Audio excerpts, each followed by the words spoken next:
So welcome to the social media boss panel. It's called hashtag social media boss. You know, if it's going to be a social media panel, there's going to be a hashtag in the title. So we did that, right?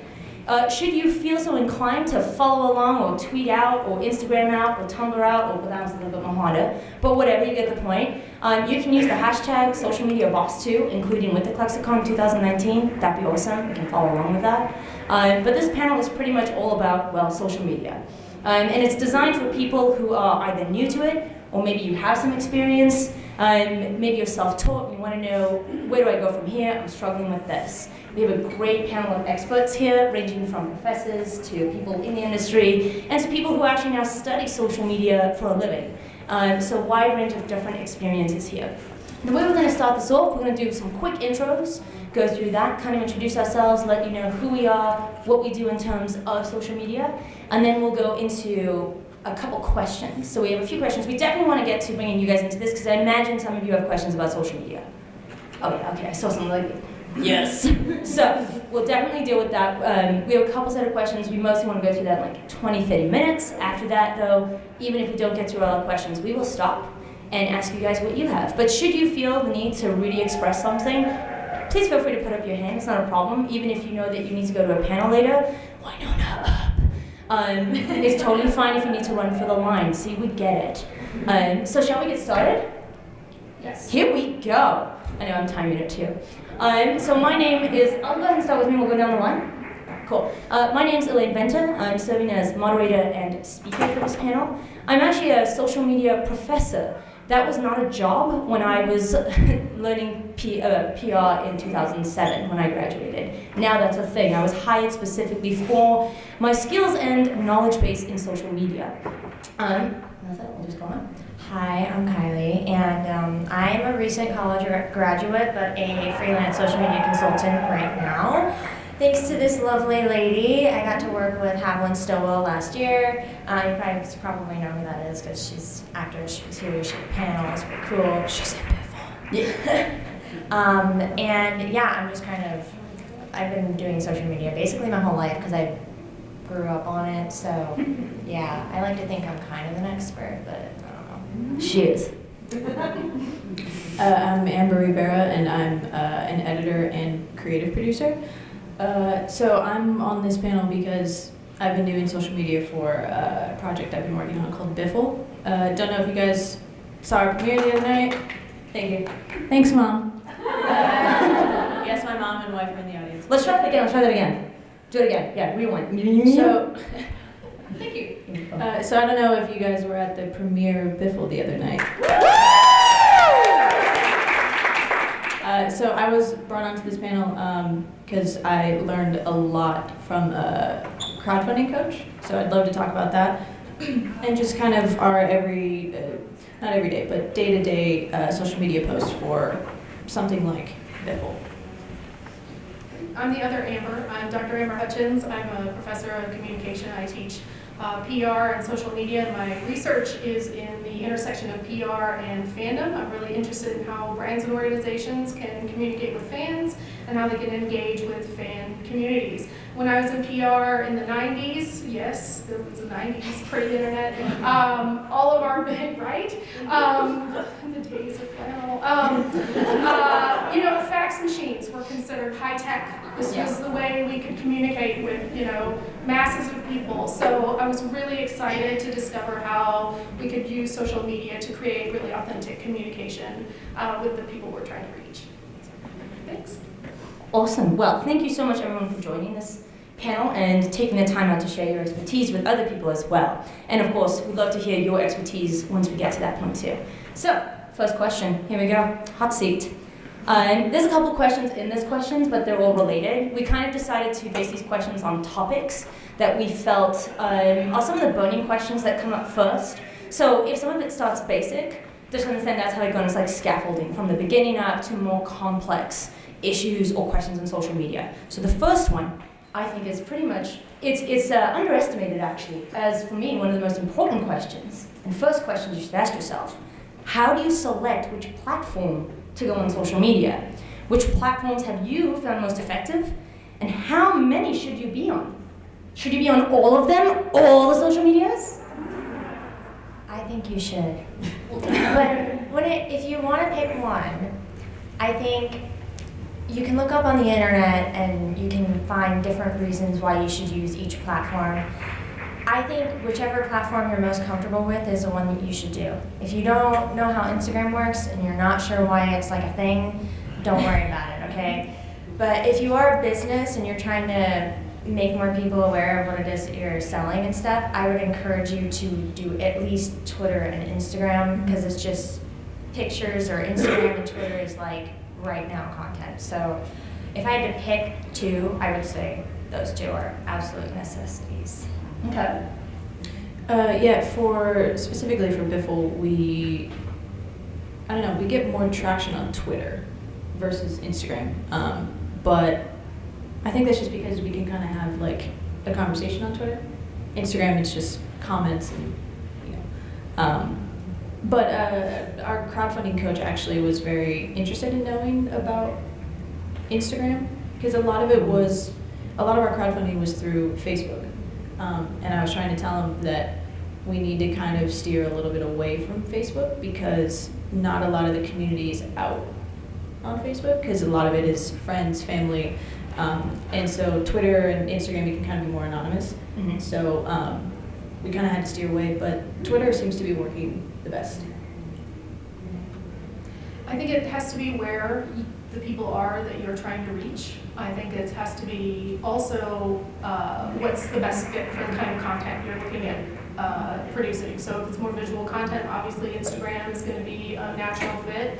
But that said, sometimes you can use platforms in sort of a more non-traditional way, and it can be really exciting. So, you can look at, SunTrust Bank has a Pinterest. Well, why? Because they were trying to reach, sort of an older female demographic that was planning to send their kids to college.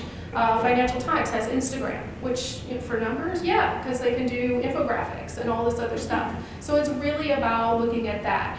And then also it's selecting how many can you manage, because you don't want to set up a whole lot of platforms that you just orphan and then they kind of go, unmanaged. So think about what's manageable for you. Is it 2 or 3? And then how are you driving folks from one platform to the next, right? So thinking about how all that kind of works is really what I think. So it's about purpose. I agree with that, and I want to add that I think it's really important to emphasize that you don't necessarily need to pick a platform because everybody is using it. You can create content on any platform in a unique way, and if there's something you're not seeing happening on Instagram that you want to do, you should do that, because that will most likely separate you from the rest of the pack, which is really important. And I saw you going through my other just That's awesome. Nodding thoughtfully. No, yeah. And that actually brings us to the next question in terms of relationship, because it's really important to understand that platform is not separate from content. The content is in relationship to the platform that you're going to. So the good question here then is, how do you define good social media content? But I especially like that you were mentioning cross-platforming, right? Not only how do you define good content for the one platform, but how do you work the other platforms then in connection with your Twitter and your Instagram? Can you just copy and paste? Or what about your Facebook as well? I've seen Facebook has the auto share. You can auto share your stories to Instagram. Does that make for good content? Or is there something else that people need to consider in managing all these different social media platforms? I think that it's important to differentiate your content in the best, in some way. But I am guilty of doing where, I post on Instagram and Facebook at the same time because it's convenient that they added that little feature, and I'm like, you know what, I'll just share. But I do think it is important to differentiate your content to the type of audience that's on that platform. So, Facebook is generally maybe more older people or your family, stuff like that. And if you're trying to reach out to that demographic, you want to formulate your content to reach them. Whereas Instagram is very young, influencers, stuff like that. And Twitter is just sort of everybody. I mean, it depends on who you want to reach out to, that kind of thing. So I'd say it's good to differentiate, but it's not terrible if you don't, just not preferable. Yeah, on another project that I'm starting to work on, we talked about doing specific things for each platform, just so that everyone has to go to each platform. So you kind of have like an exclusive photo on Facebook, an exclusive photo on Instagram, those kinds of things, just to make everyone kind of go to each one. And I've also found, talking about the cross posting, I don't do that with Instagram and Facebook, just because even though you can just click the button, they're not always the same handles on Facebook. Mm-hmm. So I find it to be more work later when I have to go back in and then re-tag, and it's a completely different one. So I don't do that, but it does work. Real quick, is there anyone who doesn't understand when we talk about tagging on Instagram or Facebook? Mostly people understand on Instagram, we talk about when you put someone's ads on an Instagram story. What people don't realize is if you share that Instagram story post and you go to auto share on Facebook, Facebook pages, you can put a different ad entirely because someone else may have taken yours completely. So if you have that ad on Instagram, it's not going to be the same on Facebook. So you have to actually go back into Facebook and re-edit it, and it is just a lot of work. Yeah, or that person or film or whatever it is that you're tagging isn't even on Facebook. That's another problem too. And then people get confused because they'll try and look for it on Facebook. I've done that once before when I tried out Facebook stories with Instagram stories, and someone messaged me like, I can't find these people. Like, oh my gosh, I didn't even know they existed. So that's another thing too. Definitely check if someone exists on Facebook beforehand, because then it's probably no use sharing it on Facebook, to be honest. I have accidentally tagged a random person in the universe, thinking that it was the person I was trying to tag, but it totally wasn't. And then I had to go fix it. Sorry about that, Dr. Ray. I agree. Yes! Well, across platforms, yeah, and sometimes it's easiest, and sometimes you're trying to get a message out about an event or something, and there isn't much, a difference in kind of content. But really, you can be consistent with topics, themes, personality, and the same kind of messages, and promote the same kind of things, and use and customize the content even slightly for each platform, and then your followers will feel like they're getting something different on each platform. Because as you say, a lot of folks will feel like if you're consistently posting the same thing on every platform, why do I need to follow you on all of these? What are you giving me that's unique to this platform and makes sense for this platform? I think too, what you can do is, I know having slightly different content for each platform sounds like a lot. So I think even just to start out, posting the same stuff on each platform can help you, and you can kind of see what works and doesn't work, and then you can tweak it from there. Yeah, big deal, right? Testing. And in terms of that testing, what kind of different content do you guys play with? Because currently there's this big discussion about algorithms on social media. Like Instagram only likes IGTV right now. It really is pushing for IGTV, and I've been seeing it everywhere on the feed posts and things like that. But what if you're more of a writer than a videographer? Do you feel like now we're going to have to change ourselves to shift to that particular platform? Is that a requirement to make good content per platform? I mean, I don't think it's a requirement, but I think it is important to take note of what works and what doesn't. I know that when I was first starting out as a freelance consultant, I was looking at what kinds of content worked best on each platform. And even in my experience, I've noticed that videos tend to do better just in general, and GIFs on Twitter are like, I don't know why, but anytime I put a GIF in my tweet, it doesn't matter what it is, GIF or GIF, whatever you say. But it would always get more impressions, more traction, like more views, that kind of thing. So I think you can play around with it. Just be aware of what the most successful posts look like for the kind of niche that you're trying to pave. If that makes sense. I don't think anything is bad content. It just depends how you use it. I think I come from a background of doing a lot of behind the scenes featurettes and stuff, and so I kind of learned how to, I was doing behind the scenes stuff back when Instagram only let you post 15 seconds. Yeah. So I was having to make like little mini trailers that were 15 seconds. So it was really tough. But now I think just any kind of content is going to help you. So don't be afraid to post something. I would also say it helps to kind of look at other things that are similar to yours, whether it's your personal account or a project that you're crowdfunding for or trying to raise money for. See what they're doing. and see actually, for any platform, hashtags are everywhere. So look up what hashtags are trending. And not just on Twitter, there's actually a website you could go to called all-hashtag.com. And that actually helps you type in a topic and then it comes up with the most relevant hashtags you can use. Great, that's actually a good question, both on the hashtags and the relevancy. So what about creating content? And I like that you said it's not any bad content, but it's how you use it. But what about keeping relevant? In another panel that I was in, they were talking about how content sometimes best works for when you're in a particular time, for something that's popular. Do you feel like we need to just, especially for those folks who are trying to get the word out for the project, do you have to try and fit your project into what's relevant? Or just kind of say, I'm just going to go for it and see what happens? Do you think there's a better practice in terms of being relevant? I think there is. I think it is important, but at the same time, you kind of have to make your own content stand out from even the similar projects. So I would say that, excuse me, talking about content not being, there's no bad content, it's also important to have not the same content being posted every day. So like for Biffle, we do a specific type of post on Monday, specific type of post on Wednesday, and then specific on Friday. So there's also a lot of scheduling that comes into it. I mean, Kylee probably knows this best. Just scheduling? Yeah, just like having because I've noticed like all your social media is very consistent. Well, see, I worked for my campus magazine, and there was we had to schedule out what kinds of content went on certain days. So we had to do Throwback Thursdays.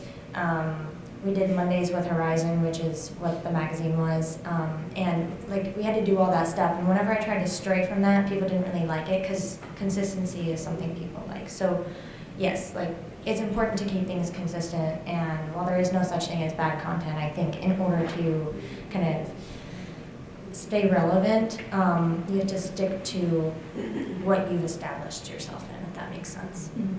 That's right. Emma, you didn't get to. Yeah, I think when you're talking about relevancy, I'm thinking about how it's really important to know what's relevant to the people that you're trying to reach. So addressing some of the topics or the trends that these folks are interested in can really help, expand your message and your reach. So.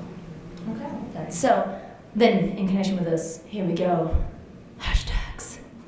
We love them. We hate them. You love to hate them. You hate to love them.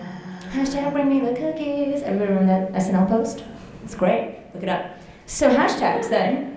How do hashtags actually help with keeping us relevant? And also, I have noticed that how many of you, just real quick, this is going to be an audience thing real quick, just hands only, how many of you hate hashtags? Oh, we only have a couple. How many of you love them? How many of you feel, okay, yeah. How many of you feel ambivalent about them? That's interesting though, that's something that we need to know. Why would the audience feel ambivalent about it? How many of you know the rules around hashtags? Why do you see so many on Instagram, and only so many on Twitter, and only so many on Facebook? There are actually rules to these things. So, best practices for hashtags, because they can actually make a difference, especially in connection with consistency. What kind of advice do you guys have here for best practice about hashtags? Use at least 11 and up to 30. On what? Instagram. There you go. Now, they say the magic number is 11, but it's actually at least 11. If you're using less than that, then technically your posts aren't going to get seen. So like per post? Yes, per post. And if you don't want people to see them, you add your caption, and then you do a little dot thing, and then you can add them there. That way they don't show up in your main post. But hashtags are kind of tricky, I've noticed lately, because I'll see posts on Instagram where nobody, the person didn't use any hashtags at all, and it has 2,000 likes. I'm like, how did you do that? How did you do that? Is their following bigger? Huh? Is their following bigger? Yeah. Usually, but it's just kind of my job kind of revolves around hashtags. So use hashtags. Like, and so whenever they don't, I'm like I just don't know. I don't really know what to do. But the other thing is Twitter. I would say 2 hashtags max, but use them really strategically. So I would live tweet a lot during this season of The Bachelor because I love that show. Yeah, she did. A lot. And I had one tweet that got like 5,000 impressions, and it was because I used the Bachelor hashtag. Yes. And do it when it's like trending on the thing, you know, and have conversations with people. Like, they were doing hometown dates or something, and this chick was like, oh, you know, Southern etiquette. And I was like, I like tweeted like, sorry, so-and-so, the real queen of the South is somebody from another show. And that person from the other show liked my tweet and retweeted it. So like everybody saw it.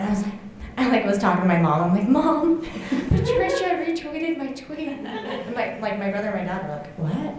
Who is that? But yeah, no, definitely just use hashtags on Twitter. Just be really strategic, see what's trending. And if you have a TV show, tweet about it. I have a question for you. So I've heard, I don't know how much it comes into account now, but for hashtags on Instagram, I was hearing that not to use the same hashtags every time you post. Something about the algorithm. So we haven't been doing that, but I don't know if you've ran into any issues. I would say pick like 5 hashtags that you associate with you and your brand. So, you know, always using Biffle, stuff like that. Always use those so that people can find your content specifically. But in terms of using the same hashtags all the time, I would say you should switch them up every couple of weeks. So what you'll see on my Instagram and, you know, my social medias, I use a lot of the same hashtags, but I try to mix them up every so often so that I'm reaching more people. And my rule of thumb is use like 5 hashtags that have 5,000 or fewer posts. Use 5 hashtags that have about like 100,000 or fewer, and then use maybe 2 or 3 huge, like 1 million, 2 million hashtags. Don't use the ones that have like 60 million. Don't do it. You'll get shadow banned. Yeah. So shadow banning, for those who don't know, is a real thing that happens on Instagram. Certain hashtags are marked. If you use them, your post will automatically disappear in people's feeds. And there's list, you can Google shadow ban list because that's updated every day. And it's actually because of influencers, predominantly. Dr. Amy is like, yes, we can talk about influencers. Because of influencers, for those who don't know, like, there's people that you can pay or ask to share my content. And that's actually a viable marketing strategy, especially for something like Biffle or for any other group, for whatever you do. You can go ask your friends or things like that, share my content. But be careful with the kind of hashtags like follow for follow, share for share, like for likes, those kinds of things. And there are other kind of hashtags too. Hashtag fashion blogger, don't use it. Oh, that got you. It has like 700 million. I got shadow banned for a different reason, but we'll talk about it. So Instagram checks those, which is because fashion bloggers are pretty basic one thing, but influencers have a lot of role to play with this. So in terms of hashtags, and also, we'll come back to it, don't worry about it. If you have questions, for sure, bring it up. But in terms of if someone wants to use an influencer, what kind of rules and regulations or advice, and I'm going to specifically ask Dr. Rambo because she knows about this, do you have for people who want to use an influencer, and kind of directions that you want to give them, especially if it comes to, oh, I have a specific set of hashtags that I need to have used?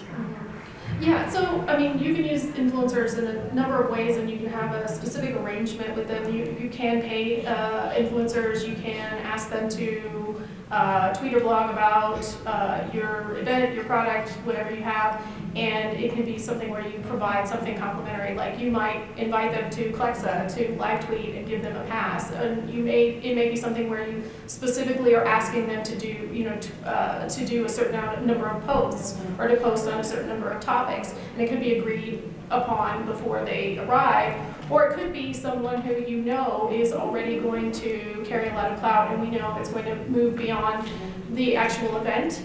And then a lot of people are going to be drawn into the Twitter feed and for the event just based on this influencer. So there's a number of ways that you can do it. You can also sort of leverage the way you're talking about with The Bachelor by getting involved in the hashtag and really live tweeting is one of the best ways to use hashtags.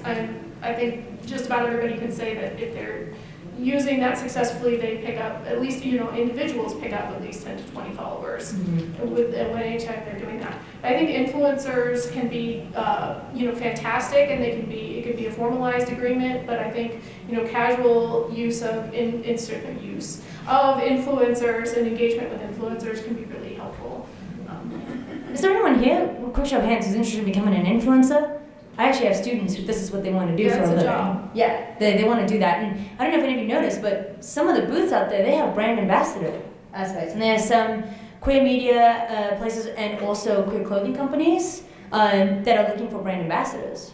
You can become an influencer. What that means is you have to show them on your social media what you can do. So you can tag them. Tagging is a little bit different from hashtags. Yes, it is different. I had someone who knows social media apparently tell me that they're the same thing, and I was like, oh, cool, nice, good flex, good. Walked away. Did I use that right? Is that how the kids use it? Yeah, I'm relevant. You see that? Someone's gonna create a hashtag for that. I'm screwed. But that's what you can do. You want to tag these folks. Whenever you make a post, look for tag them. And Twitter has now been starting this a lot more too on their photo posts. That they kind of starting to look like Instagram. I've been seeing a couple people post on here at ClexaCon, and it's your photo, and then there's this caption, and I was taken for a moment. So that's another thing about visual content, but also you can tag people a lot easier in that Twitter post. Facebook, same thing, a little bit different though, in terms of how you tag people. But tagging them and hashtagging is very important, but the tag is actually what gets the attention. The hashtags kind of disappear, tagging them in a caption in Instagram kind of disappears, but when you tag a photo specifically and you put that little photo on Instagram especially some way, brands will go check that because it appears in their feeds on the furthest end on Instagram, and they want to be sure to police that in a way to make sure that, hey, right kind of content is going out. So if you want to get seen, if you want to be an influencer, and now everybody's like, oh, I can be an influencer. You can, totally. Go and do that. I will say though that when it comes to tagging, and I'll see people do this all the time, but it'll be a photo of, I don't know, a chicken or kitchen, just say that. And then you click on how many people are tagged, and they tagged like Vogue magazine and like 15 different things, and I'm like, I understand, but don't do that. Because it's kind of obnoxious, like when you open it and you just see like 50 people tagged in one picture, and you're like, but that has nothing to do with it, Is it a relevancy thing again in terms of looking at the kind of content that you have, really deciding who you want to reach, and saying only these? Yeah. Cool. All right. Yeah. We're going to go to the next question. We've got about one or two more questions that I want to hear before I want to have audience stuff. One is a big one. In terms of, we talk about content. We talk about, you got to have a posting schedule, got to post things like that. But we have to talk about audience, which really, hey, isn't that why we're doing this, right? So some questions is, how do you connect with your audience? How do you find them? And how do you expand your outreach? Which I think everybody here is really especially maybe concerned with, how do I get my following up, and how do I get to engage with them? How do they engage back with me? Because algorithms love that too. Everything is about getting people to create conversation, which is a great way of putting that. Do you need a moment? Yes. Okay, well, we can move on. Emma, do you want to hit that, especially with Biffle? Yeah. You guys have a lot of stuff there. So, I mean, I think anything in general, but with Biffle, we did a lot of polls of like, I don't know if any of you saw or follow us on Twitter or Instagram, but we did what do you think Biffle stands for? And we took a lot of submissions, and it just kind of started creating a conversation around it. People were, when we posted that, everyone was responding to each other. It's like, oh, that was a great one, or oh, I didn't think of that. So that was really cool. And then we've done, polls about like, would you guys like merch? And if you did, what would it be? So it's kind of just asking questions to the following. But in terms of building that following, what we like to do is, so we used don't use this program anymore because no. It was called Crowdster. So Oh, specifically I remember that for crowdfunding campaigns. And what it does is you would put in certain hashtags and it would follow people that have either tweeted about that hashtag or follow that hashtag. And so it's like, hey, you like the same thing we like, we want to follow you. And so, but I think it's important whenever you have followers, tweet to them, just kind of be like, hey, thanks for the follow, appreciate it. Starting that kind of conversation and thanking people for actually coming to your page is a huge thing. Because a lot of times they don't realize, they just think you're someone behind the phone or the computer, right? So kind of just making it more of a personal brand, and just like, you're not just a robot. Yeah. You know. And I've done that before too. Like I've gotten follows from some pretty, decent influencers, and I'll kind of message them and be like, hey, like, I really appreciate that you followed me and I really like your content, and I'm kind of honored that somebody like you would follow me, that kind of thing. Making a connection, and then that follower stays there. Mm-hmm. Like a lot of times you'll see fluctuations, maybe 4 or 5 followers. I even had somebody I worked with who he would fluctuate between 500 and 1,000 followers, like every week. Like it would always go down and back up. And it was just because robots were following him and like spamming him and stuff. And it's just important to maintain connections with the people that are taking time out of their day to look at your content and to like it and to engage with it. And, yeah.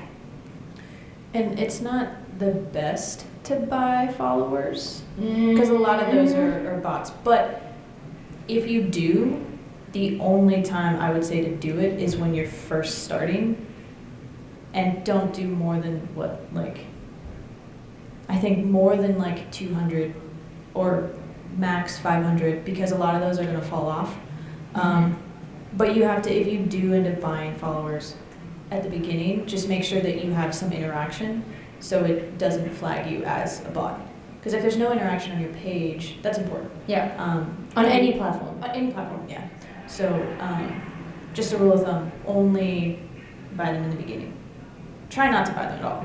Because then people want that swipe up, especially on Instagram. That swipe up is fantastic, but that takes you business profile and 10,000 followers, Yeah. or the verified check, which is damn near impossible. Even for people who have like 1 million followers, that verified check is super difficult to get on Instagram. So the buying of the followers has become a big, big thing across all platforms. And do your research Yeah. if you are going to buy followers. If you want to see an interesting video, go look at Shane Dawson, who bought followers. He bought them for his boyfriend's sister, and she woke up one day and she had like 10,000 followers, and she was like, Shane, what did you do? And they went through and they looked at what it looked like. So that was kind of a cool experiment that he did. He paid like $100 or something. It's not expensive. Yeah, That's the other thing that draws people in. It's not expensive, so it's very enticing. But if you have long-term growth goals, organic, you'll hear this a lot in social media buzz, right? Amber and I know we teach this all the time. We talk about organic growth versus that inorganic. How much are you willing to pay into your social media versus not? And that's a big difference. One of that, it is an option. I personally, I agree with Amber, I think, in the beginning, that minimum, but if you're someone who I'm gonna pay 10,000 right at the start, all right, and then you're gonna say 6 months later, why don't I have anybody else, and why doesn't anybody hear about my great project, my fan fiction, my fanzine, my podcast, my whatever? I'm like, well, let's have a look at what you did in the beginning, and then it comes out, I paid for 10,000 followers. My recommendation is that if you want to pay for anything on social media, do paid promotions on your posts. I've done those. I did one for like $5 for a week, and like my growth sort of skyrocketed a little bit, and it was really fun to watch it kind of. And that's authentic engagement. It's people who are seeing your post, liking it because they saw it, that kind of thing, versus buying something that you're not really sure, like it's something that's through Instagram. You can do just a couple bucks, and you can pick how much you want. And also, it takes time. Social media growth, it's not going to happen overnight the way that you were talking about. But you really have to keep up with it. Even once a day on all platforms, whatever you're going to be connected with. But it's important, and you have to know that you're not going to get a bunch of likes right away, or a bunch of retweets, or a bunch of comments. But there still has to be some interaction. Definitely. Keep it personal, I like that. Amber, I want to finish up with your last point, and then we'll open it up to questions. Yeah, I think can be paid in variety of ways can be a good boost, but it's not, obviously, as you all have said, it's really not a substitute for authentic interaction. It's not a substitute for good organic content. I think I think you have to look at your purpose too, and I think you have to. I think it's becoming more acceptable to buy followers. And certainly a lot of folks understand because we know what we're up against in terms of the way that the platform's algorithms don't necessarily help folks with organic. They really want to encourage you to spend more money, and so especially Facebook. Yes. But do think about, if you're using social for activism or advocacy, think about, sort of how this might affect your credibility. That's a great one. Great point. So I think what we'll do is we've got about 20 minutes left. So I still have questions. Should we feel nobody has it? But at this point, I really kind of want to open it up to everybody else and what kind of burning questions you have, whether it's something that we've already mentioned or something new. Yes. Okay. So, should we use the mic? Yeah. Thank you. I'm sorry. I don't know how to use these things. I know how to use social media. Don't know how to use microphones. I'll just tweet you. Thanks. Hello. okay, so I'm fairly new to social media. Thank you, Winona Earp. But, which, wouldn't be surprising looking at me. But, so right now my Twitter, I have one Twitter account. Okay. And so it's Winona Earp, social justice, writing and books. I mean, so it's like everything. Should you have different branding accounts for different kinds of things? So I know, like, given my politics, that some people are like, oh, there she goes tweeting about the police again, and I'm going to not follow her anymore. I mean, which is fine, I don't care. But should you have different accounts for different kinds of things? I'm sorry, your name is? Oh, I'm Tara. Tara? Yeah. I just have a question. Oh, by the way, I totally forgot gender pronouns. Sorry, Oh, my she, bad. her, she, her. She, her too? Oh, she, her, yeah. She, her. Same. And I feel like if you're worried about if somebody isn't going to like it or something like that, I was worried about that when I started tweeting from my professional Twitter account about The Bachelor, but I need to be an example of why that works. So my reasoning for doing that was, look at, like, I'm a social media consultant, I'm going to live tweet about The Bachelor because I like it. Like, why not, right? So I think it's up to you if you have more personal stuff that you kind of want to keep private, more stuff that you want to talk about, like, whatever it is, political stuff, family stuff, whatever, you can do that. But if you're trying to connect with people and connect your brand to who you are, I would definitely suggest combining the two, at least in my opinion. Okay, good, so I don't have to figure out how to create a Twitter account. Well, see, maybe somebody has different opinions here. Anybody else have a different opinion, or do you think it needs to be separated? Or that's a big question, this one. I mean, I think in your case, it's you're your own business, so it's easier. But I would say for a separate business that's got a different name, that's not Biffle. well, it's a project, yes. So like if you have a project or you wrote a book and you have a specific Twitter for that book, Right. things like that I think should be separate. But they can still bleed. You know what I mean? 'Cause Okay, so you if I also had want to show that you're part of that Yeah. company or project and things like that. And for the account that you have now, and you're saying you have several different purposes for it. Yeah. So just thinking about, I made 10 tweets about this, and, I really may need to create some more content about this other topic so that I can keep all of those things going. There's something called the 80-20 rule. Yeah. And the 80-20 rule dictates that 80% should be informative, entertainment kind of content that can be more personalized, and 20% is that real salesy kind of stuff that you sell that can be more of the not so personalized kind of element. But how much of that is going to be bleeding in from all your other elements is the thing. So I think what Dr. Amber is saying is really know your purpose. Specifically, if you want to be an author and that's your main why, know your why. That's the big deal. I always tell my students, you need to be able to list in one sentence what it is you want to do. And then all your other social media content is supposed to just work to support that. And then I also tell me in 3 things: who you are, what you do, what value do you offer. And that I want to see in that social media. And then you can dictate and see how that actually is going to fit in one profile, or whether you may need to split. Yeah. And for brands, it's the opposite. The 80-20 rule is opposite. So Yes. it's 80% stuff that is relevant to your brand and 20% puppy pictures. Also, Oh yeah, if you can put a puppy or a cat, And anything. Yep. yeah, any kind of, baby animals, Yes. do it. Make it relevant, it can work in And anything. your dog should have uniforms or be camping. Yes. That's what Content that always about one wins. thing and that's it. Yeah. I also want to add that it's important to follow people that are the example that you want to be. So if you're an author, follow other authors. Like follow J.K. Rowling and Stephanie. And engage with them. And engage with them, yeah. Even if they don't respond, like even just tagging somebody can maximize your engagement. And it doesn't have to be big authors too. Yeah. People within your network, because they're gonna help you. Once you tweet something, they'll retweet you and things like that. Yes. Hi, so I'm a psychotherapist, and social media is really tricky for us because we have to maintain confidentiality, and we don't want to put too much of ourselves out there because we want to be, to a degree, kind of a blank slate. And I don't want to take up a whole lot of time because I'm probably the only psychotherapist trying to figure out how I'm going to interface with social media. Okay. Right, okay, this is ClexaCon, it's a bunch of queer women. There we go.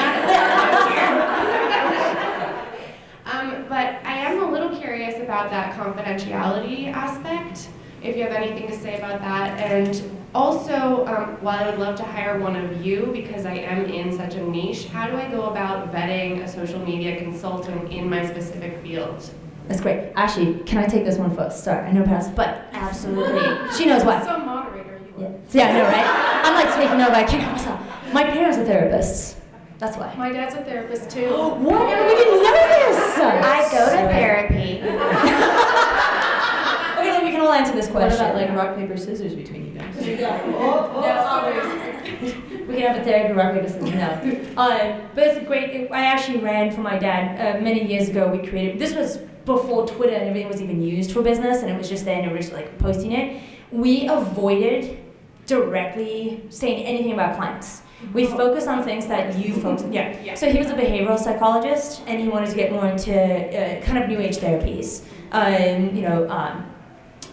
More like your behavioral stuff, like just small everyday change. But it doesn't, for those people like you can't do that. It's a therapy thing about it. So we created blog posts that dealt more with the concept of giving tips to people. So we wanted to give them some information. You give them a little bit so they can draw them in. And then the only time you would share something from a client is if they gave you specific permission. But even then, you check to see how it would go with the HIPAA law. Of course, I was thinking more about like putting too much of myself out there because I don't want it to, like when a client comes to me, it's not about me, it's about them, right? Yeah, it's about your business. It's about what you, it's that question like, what do you have to offer? That's what you should be putting out. What does for your personal element, in terms of that, for some brands it's 80-20, for you it's the opposite. You're more of, this is what I offer as a psychotherapist, this is how I can help you. You don't have to focus so much on you, you focus more on why I got into therapy. Maybe some people love stories like that and to be as therapists. But then the rest is, how can I help you? That's my take on that. Yeah, I think you can humanize it and you can make it personal, but by making it personal, you're actually making it about the people that you're trying to reach. And so I actually do follow a couple of psychotherapists on Instagram, and there are some doing it really well, and some of them are embedded in more of the ClexaCon community, and then there's some of them that are telling me a little bit too much about themselves. So there's definitely, we can definitely see that. It sounds like you have a good idea of that. But your potential patients probably do want to know who you are as a person if they're going to be sharing things with you. So, showing them about your daily and professional life can do a lot. Yeah. For example, real quick, sorry, I'll finish this work. For example, what kind of psychotherapy do you specialize in? I do kind of straightforward talk therapy with millennials that are going through relationship transitions or are recovering from sexual assault. Okay. If there's any kind of personal connection with that is appropriate to share, that would be when I say yes. Because some people, sometimes they choose a therapist because they know that they've been through similar things and can work through with them with that. And that's what I'm going to finish on that, because that's a great point to make. Right. Oh, I saw over there and then over there. Let me know if I missed anyone. Hi. I wanted to know, you guys were talking a little bit about scheduling, and you were talking about you were doing this when you worked for another company, and me and my friend, we have a podcast. We both work full time, and consistency is something that we struggle with. So I was just wondering what you guys think is, if it exists, what's the best kind of something along the lines of like Hootsuite? I remember I used that a while ago when I was like a VA intern. Something like that works well, that, you know, does it like the best. What's your guys' take on what is an app or a program that we can use that would be really the best for scheduling? What works best? For me personally, for all platforms, I like to use the Google Drive because a lot of people can access it. I make like a 2-week calendar, you know, when I was working with Horizon Magazine at my campus, it was for the whole semester, like every single day. And then at the beginning of the week, I'd go in and type in what content was planned for each platform, that kind of thing. For you, there is an app there's Buffer, which is really good for all platforms, and there's Preview, which is only good for Instagram, but it's really nice because if you take a bunch of photos on one day and you know you want to post all of them eventually, you can upload them to Preview and then organize them and then go in and add your captions ahead of time.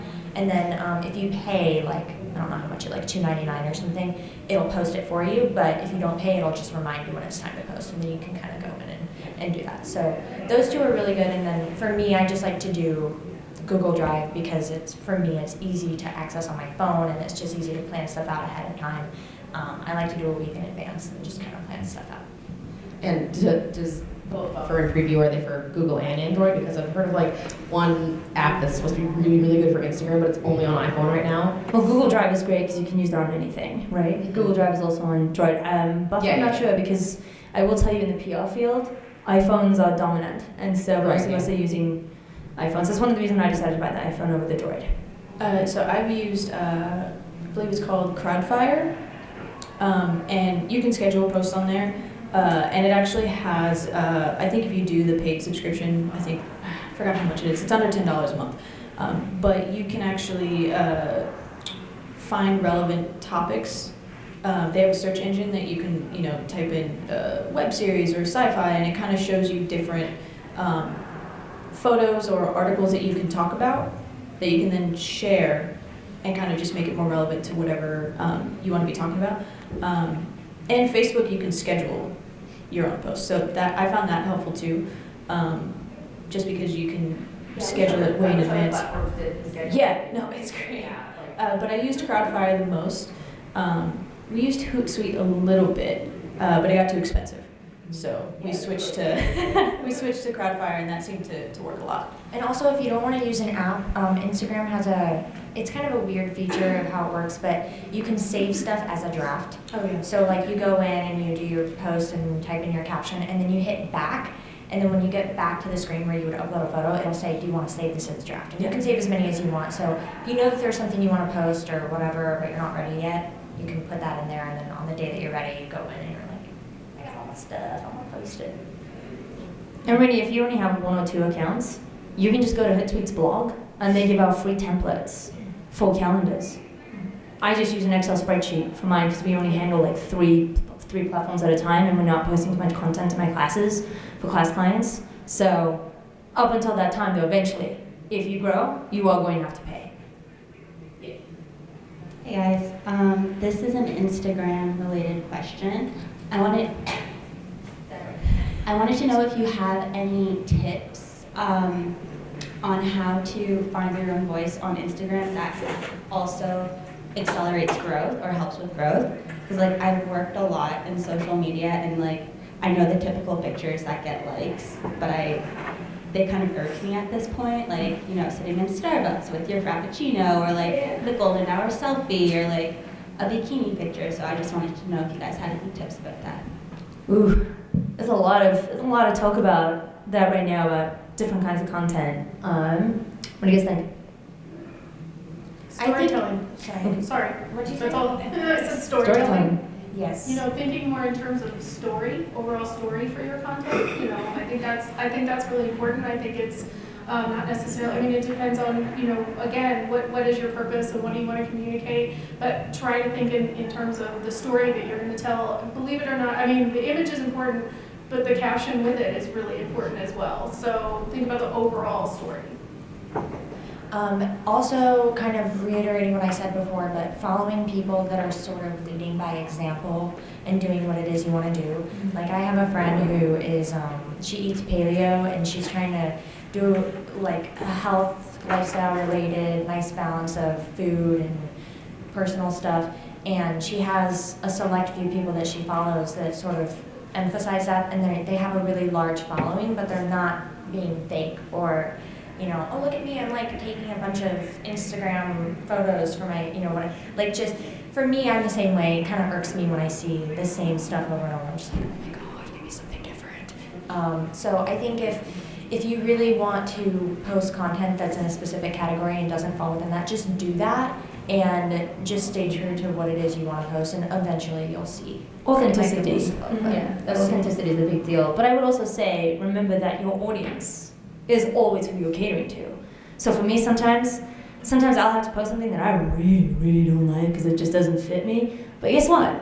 That's not my account. That's for that particular audience. And I post to what they like, in connection and thinking about keeping authentic to it and keeping to the narrative of it. That's super important too. And then authenticity is, for me, a big part is that engagement. Sometimes the post is one thing, but actually liking and commenting with people afterwards, that can be a big game changer for me on Instagram. A lot of people expect that you'll just have a like and then make a comment, but they don't expect you to necessarily comment back. Mm-hmm. And I think that's something that's really put some people different from me aside that I wouldn't expect, that's kept me put the notification button on, so that every time they see a post I can see them, because I know if I make a comment, they're going to talk back to me, which is kind of cool. I had a client that didn't have any of that turned on, and she was like, where is it? And I went into her Twitter and I saw that she had like notifications turned off for everything. And then I turned them on and she was like, oh my God, I can comment back. I can see all of it now. And she was so happy. So yes, engagement is really big. And actually, real quick, I know if somebody has one question, but I realized that we didn't answer your second question, which was, if you are looking to hire someone, which wasn't my questions, what do you look for? That's a big deal because we have a lot of scammers out there. We do, I'll admit it. There are a lot of people who say they know social media and then they'll tell you a tag is the same thing as a hashtag. Sorry, personal experience.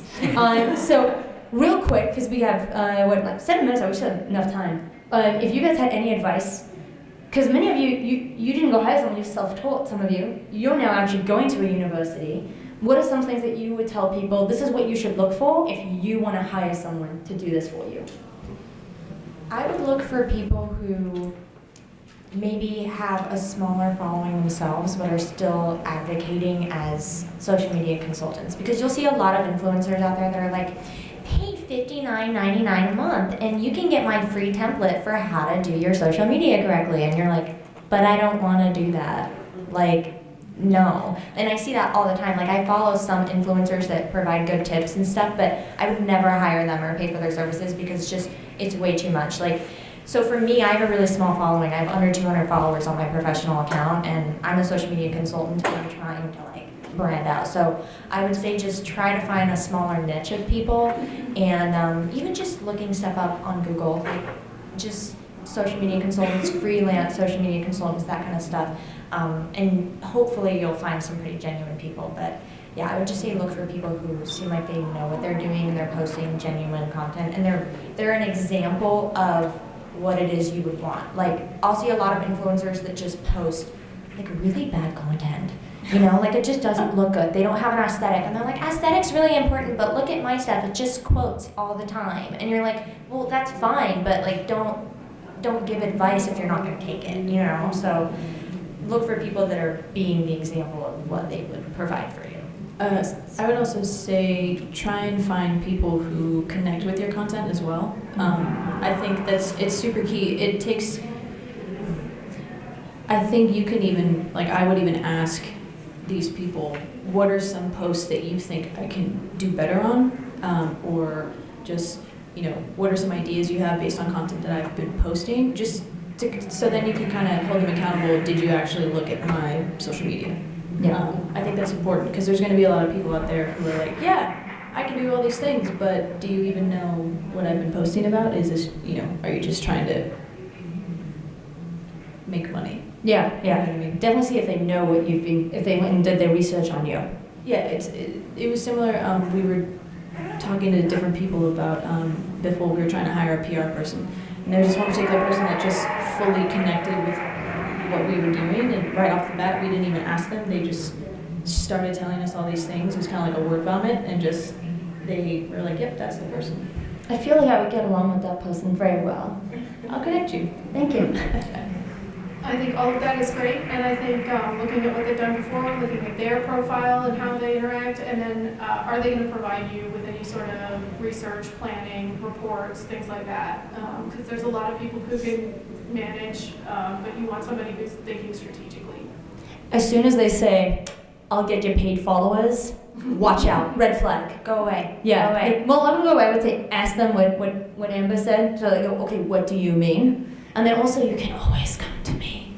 And also, of course, Dr. Amber as well. College professors and universities, we now have programs for social media. We have interns. I mean, I don't want them to have to pay work for free, but sometimes such is the nature, and they get great, you have to understand the relationship changes, but some of them can make fantastic content. So that's one thing there. I saw this hand, did you see that one first? Yeah. Yep. And then that there. Yep. Mike's way. Is this on? Yeah, okay. It is. My name's Kylee, and my pronouns are they, them, he, him. She, her is fine, but I'm trying to be okay requesting. Please don't. Absolutely. So that's starting out. But anyway, I made the foolhardy decision at the end of last year, after contemplating it for 2 years, whether or not I should start a YouTube channel, and I finally did. So there's not a lot of discussion about YouTube here. So I just wondered if you had any advice for somebody starting out. It's eclectic entries because I am kind of a random person, and it has to do with disability justice, being disabled and a nerd, and liking different kinds of shows and fandoms and all that. So, any advice? Fantastic. Yeah. Do you have any social media handles? I actually don't for Twitter. Let me put it this way: when Twitter first started, I had an account, and then I let it die because I was just like, this looks like too much. Because when you have certain kinds of things going on with your health, Twitter and Instagram is too much for you to handle. For some people, they can. I can't.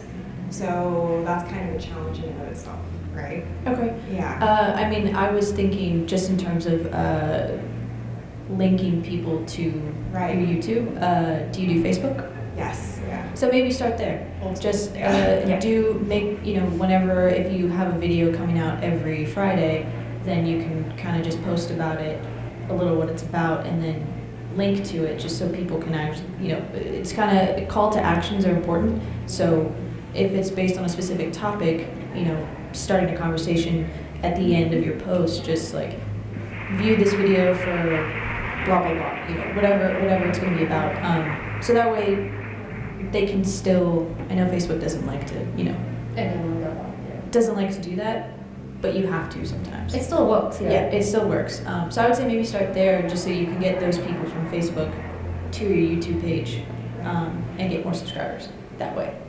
Yeah. And then for YouTube, your headline, super important, right towards how people would search for whatever it is your content may be. They love the words how to, things like that, DIY. Also tags are still very important in YouTube. Exactly. And your description can make a big difference in terms of that. But definitely I agree, start with Facebook and then try and build, even if all you can do is just the auto share. I think that is just a beginning in something that you deal with the restriction that you have to deal with. Thank you. Awesome. And we got time for one more. Cool. Probably a good rapid fire one. What's the worst social media mistake that you have ever made? Oh, And did you recover? that's a call out. Love it.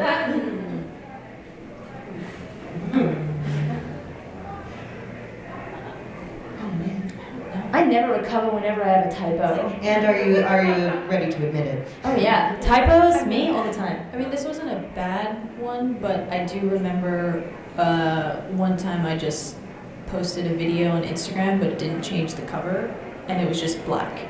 Because the video starts on black. Yeah. And I was like, oh, great, I can't change that. I have to completely delete it. But there were already a bunch of likes, thankfully. But, go ahead. Mine was probably when I tagged the wrong person. Yeah, because it's just, I mean, I've actually had people, and I didn't even catch it at first, the first time I did it, and the person messaged me and they were like, I'm not the person you think I am. I was like, Whoops. what are you talking about? They're like, you just need to untag me, because I don't want to be a part of that. I'm like, okay, you know, but yeah. All right. Emma, do you have something really good? Oh gosh, yeah, I mean typos I can't stand, but Typos. also just when I first got involved with Twitter, it was like 2008, and I was like, this is so cool, and all of a sudden it's just a bunch of random stuff, and you know, and it's fine, there was nothing untoward, but it just was, it was too much, it wasn't relevant, it actually didn't get me, you know, engaged with anybody or anything that I really wanted to do. So it was a waste of my time and effort, and I would say the biggest thing about social is, you know, you really have to be specific about your time and, you know, set your boundaries, the time that you're gonna,